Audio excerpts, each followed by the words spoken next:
Hello everyone, my name is chores, and welcome back to the Vintage Story Guide. I am sorry to bring you back straight into some rain after we just had a wonderful world tour where everything was sunny and clear. That was because I went into creative mode and messed with weather settings, so yeah, that's kind of artificial.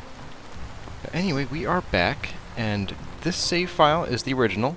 This is basically from episode 99, right before I started recording episode 100, the World Tour, and I'm just kind of getting through cleaning up from all the touch-up work we did in 99, and that's what I'm kind of doing at the moment. But it's got me thinking about some of the differences in life down here versus up at Lupine Ridge, and while I sort of get my bearings again about sort of where the series is going, I thought I'd just sort of talk about it a bit, and kind of marvel at the differences in how life flows down here versus up at Lupine Ridge.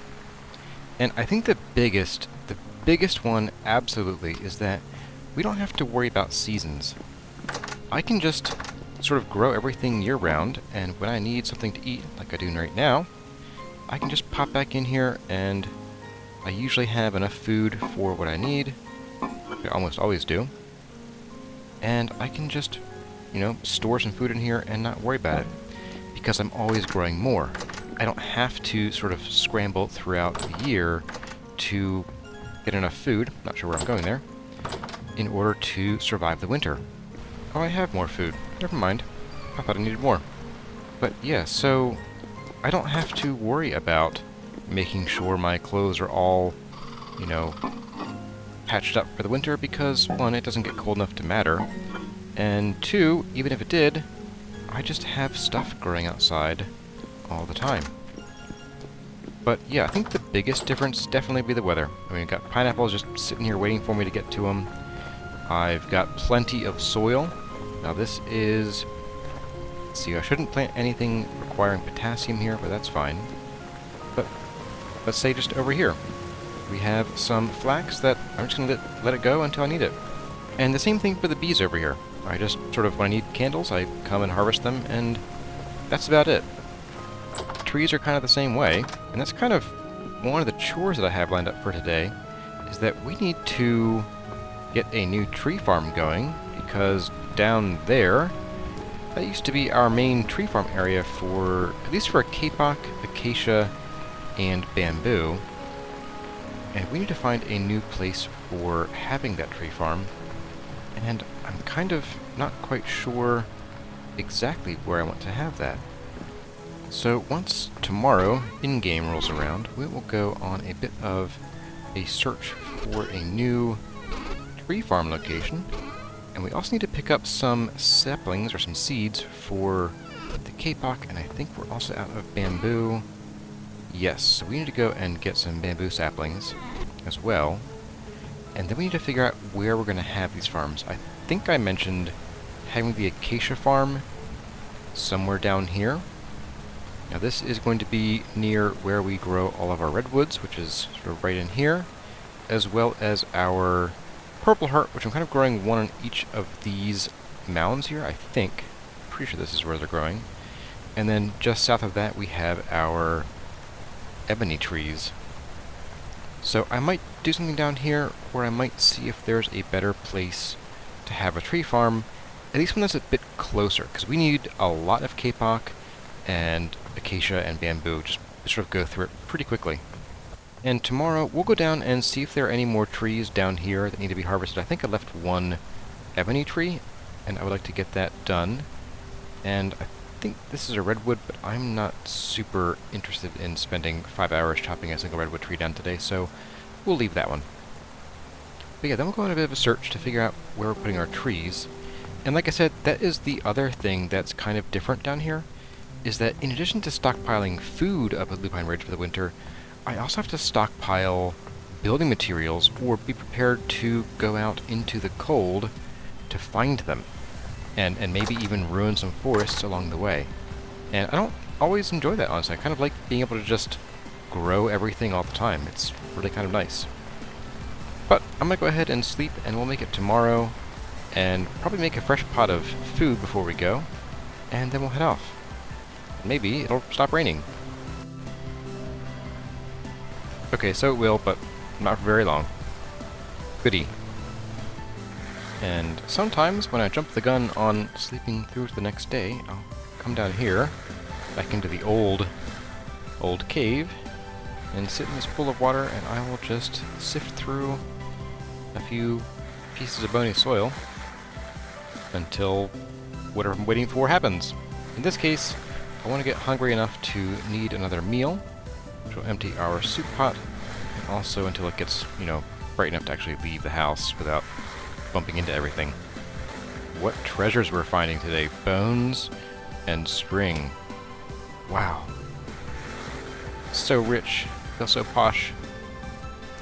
And I just realized, while I was sifting through stuff and getting absolutely nothing good, that my food needs some attention because we're getting kind of low on bread and fruit nutrition. So since I do like to keep my hit points up, we are going to spend a little bit of time in this morning grinding through some grain and making us some pies. So I'm going to go ahead and do some of that. I'm also realizing one weakness of putting this over here is that I can't actually get to whatever's inside quern. So I'm thinking we're going to move the quern back to somewhere a little more useful, even if it's not quite as attractive. And for now, it's going to go right here. I think in the future we will try to find a better space for it and maybe even automate it, because I'm tired of spending my time grinding away at the quern. So we'll just do that too. So now I gotta get these limestones out of here. Put you guys in.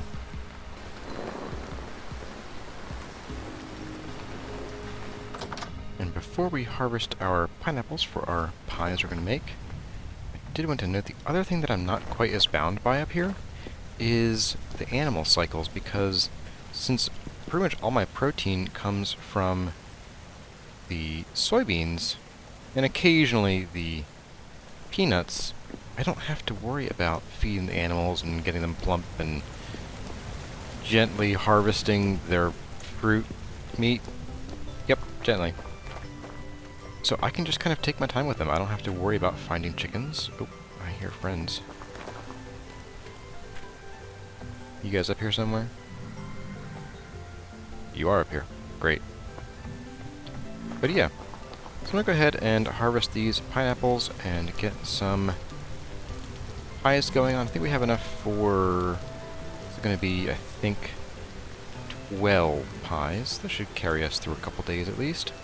And the nice thing with pineapples is that I can basically just replant because, yeah, it's at 79.1%, N, which is, like, basically nothing. I could plant pineapples for 6 years before I needed to rotate them, so I'm going to go ahead and do that.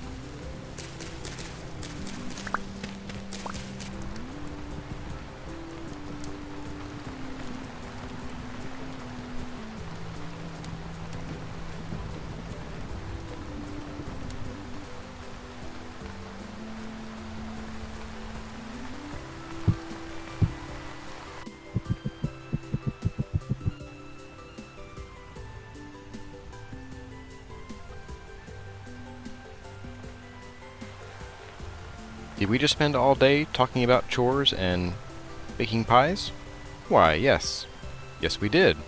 But that again is kind of the point I was making earlier, is that life here in the Silver Mountains just isn't bound as much by time. If I need to spend a while doing a chore, sure, I can put everything else off until later. I don't have to worry about, getting everything done in time for winter or spring or fall or whatever.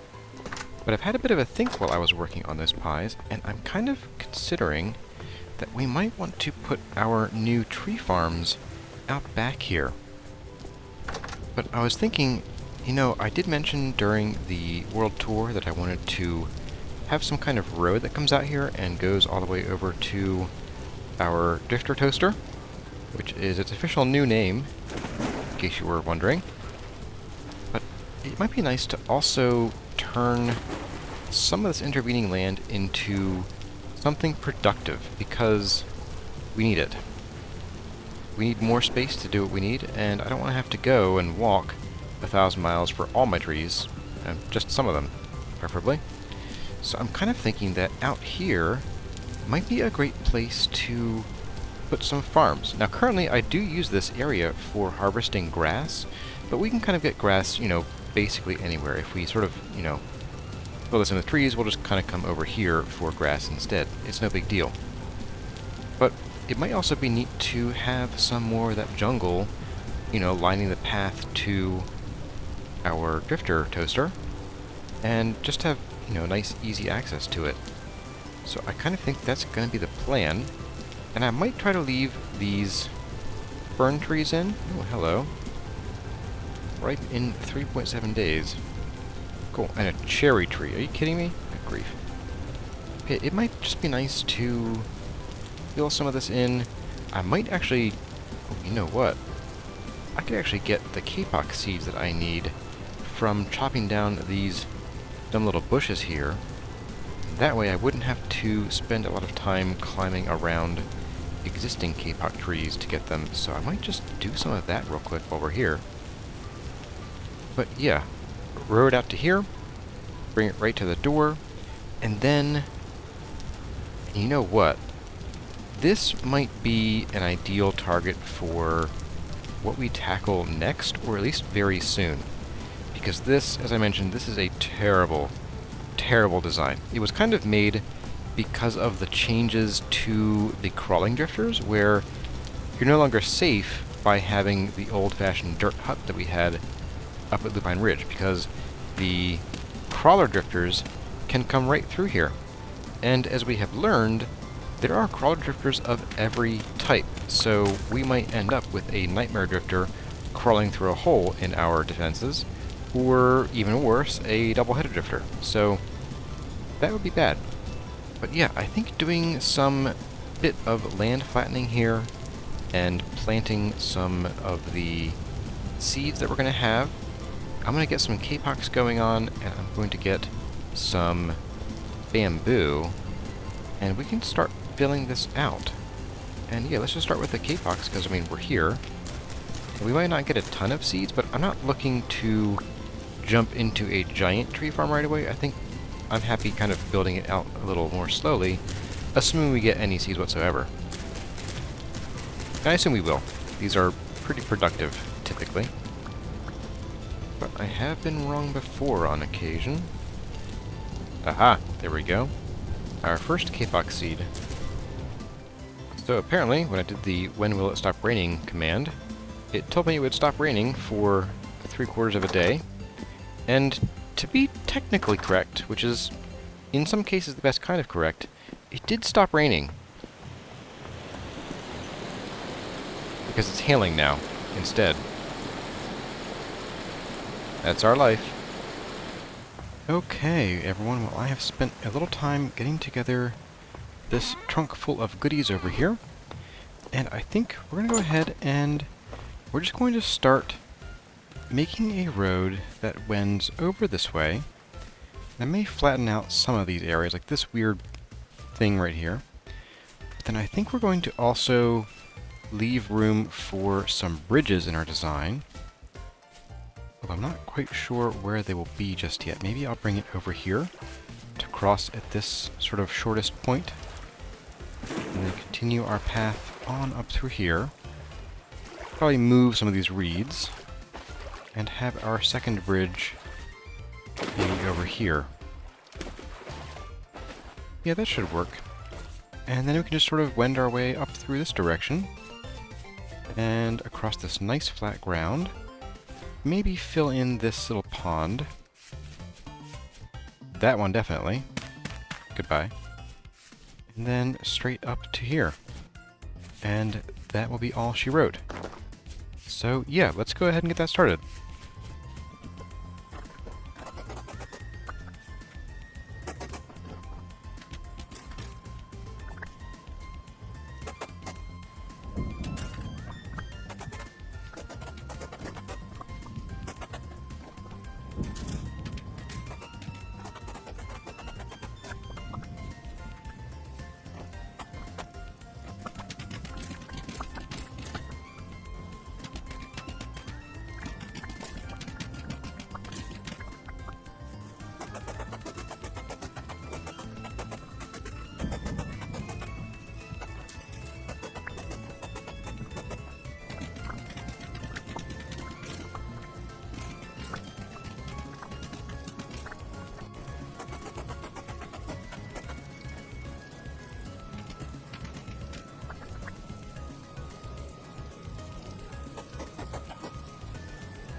Okay, so all that work takes us finally to our bridges. And the bridges, I was originally going to use some kapok wood for the floors, but then I thought, well, why would we sacrifice that extra speed, and get these out of our way, in favor of the wood? And also, it might just look and feel funny, because we'd sort of be running, all of a sudden, hit the brakes for the bridge. And that didn't really make sense to me. So we're going to keep the paths going here. We're just going to make a regular full block thick path all the way across, right above the water's height.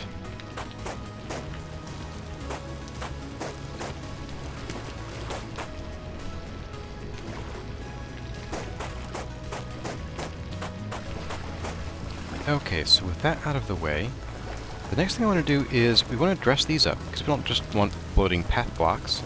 And for that reason, I brought along some basalt and some acacia wood fence. But first, I'm going to go ahead and we're going to plop these guys back in right around where they were, just for a little more color in the area, and some height variation, just to add some interest. And that should do. And then for the bridge design, let's start with this one. I'll start from this end. I want to have something fairly simple. So we'll flank the entrances like this. And then I'm thinking that we will have columns, like support pillars, every, I don't know, 4 or 5 blocks.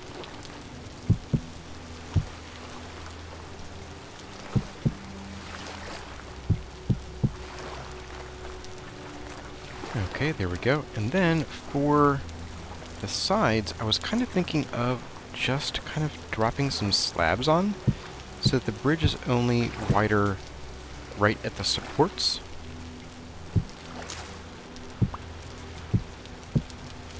And then in between, we would run our usual fence.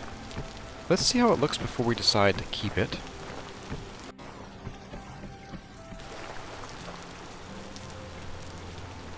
You know, I don't hate it. That gives it just a bit of depth to it. We have this sort of, indented part of the walkway, the bridge, and at the same time it keeps us from falling off and ending up in the drink. So, yeah, I think that's what we're going to do. We're going to finish this out. I'm definitely going to need some more basalt bricks, that's fine. And yeah, let's get this going on.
And there we have it.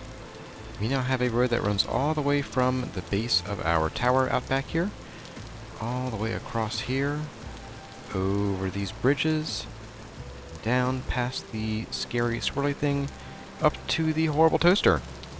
And yeah, it is very, very speedy. I like the extra boost. So it gets us past this thing without losing too much sanity. Whoa, there goes our wheel. And this way, when we come to do whatever it is we're going to do to this thing, we will have an easy way back and forth, without having to jump over land forms and weird blocks of dirt and things like that. Now, the last thing I want to do, though, is I want to... Actually, first, I think I want to fill these in with some dirt. Don't have any junk dirt, so we'll use you. That's fine. That way we won't just sort of fall off the edge if we take this turn too hard. Also, we'll do it... Oops, not quite like that. And then I want to run the path blocks right up to... You know, right up to our wood, but we'll have a 1 block wide gap here, a threshold. And there, and can I get this underneath? Yes, I can. And there we go. And, oh, I know what we need. We need a sign so that we know where we are going. So I think it's time to bust out.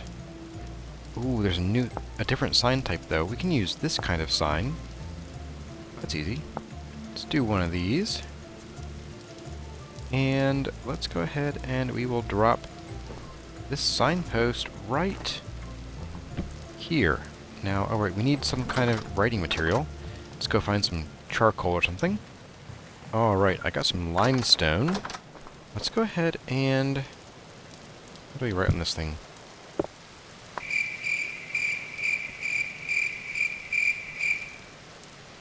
I can't seem to get the limestone to work, so maybe we do in fact require charcoal or black coal to write on these, but that seems kind of strange.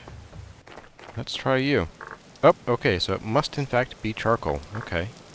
Well, let's see. We're gonna go northwest is Bad Toaster. And then this will be home. There we go. Kind of wish that we could use a limestone on this, but I guess we can't. It isn't very readable. Oh well. And let's go ahead and we'll put a sign out here too. Why not? Now that we know how to actually write on them. Let's clear out some of this dirt here just to make way for our sign. And Bad Toaster. Home. There we go. Perfect. Okay, and now, before we get to the thing that this was actually built for, well, partly, the thing we're supposed to be doing out in this area is I brought along a few tea lights, aka oil lamps, and they are about as useful as tea lights.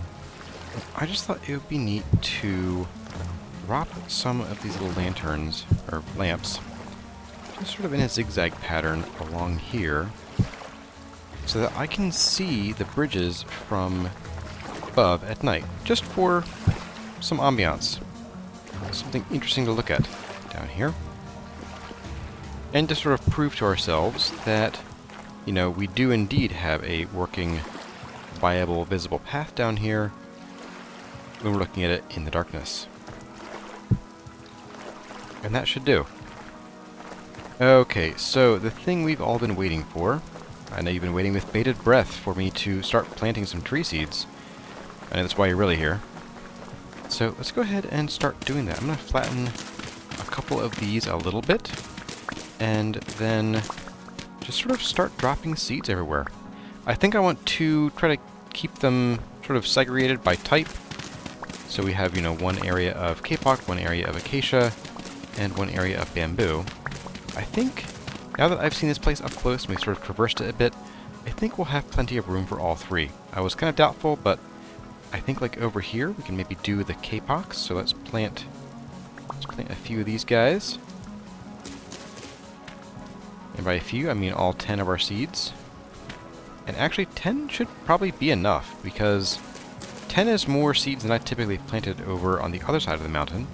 So I don't see how we're going to be wanting for too much more wood after I plant all these guys.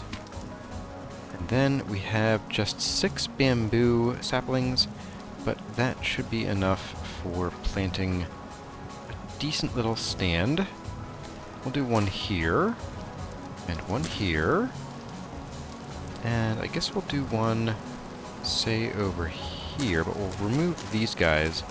These ferns, just like the bamboo shoots, do prevent spawning of other things. So, in this case, bamboo.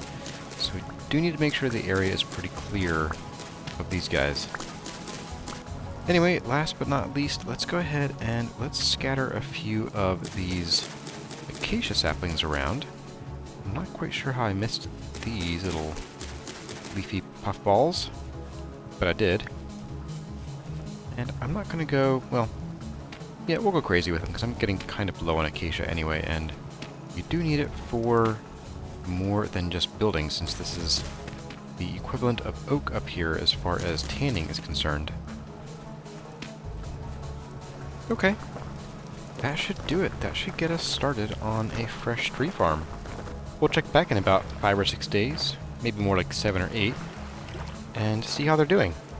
Oh, and before we go in, let's check this lychee tree, because I think, yes, they are ripe, so let's grab them while they're here, and we'll just take them on inside with us. If they spoil before we use them, that's probably fine, but I think they would be neat to turn into jam or something else. Anyway, everyone, that is about all the time we have for this episode of the Vintage Story Guide. I hope you all enjoyed this first episode after the Second World Tour in episode 100, and I hope you enjoyed this exploration in building out a road to the toaster and the spreading of trees to replace our newly forested over original tree farm. We're going to be doing some touch-up work and sort of filling in some of the missing projects and sort of incompleted projects around here in the Silver Mountains, so look forward to that in the coming episodes. Just a reminder that episodes will be coming at a slower pace than you might be used to, but keep an eye out for other content on the channel, including the Rusty Gears Vintage Story content and what appears to be Valheim. It looks like Valheim is our winner in the big old contest, and not by a small margin, so yeah. As always, my name has been chores. Thank you all for watching, and I'll see you in the next one.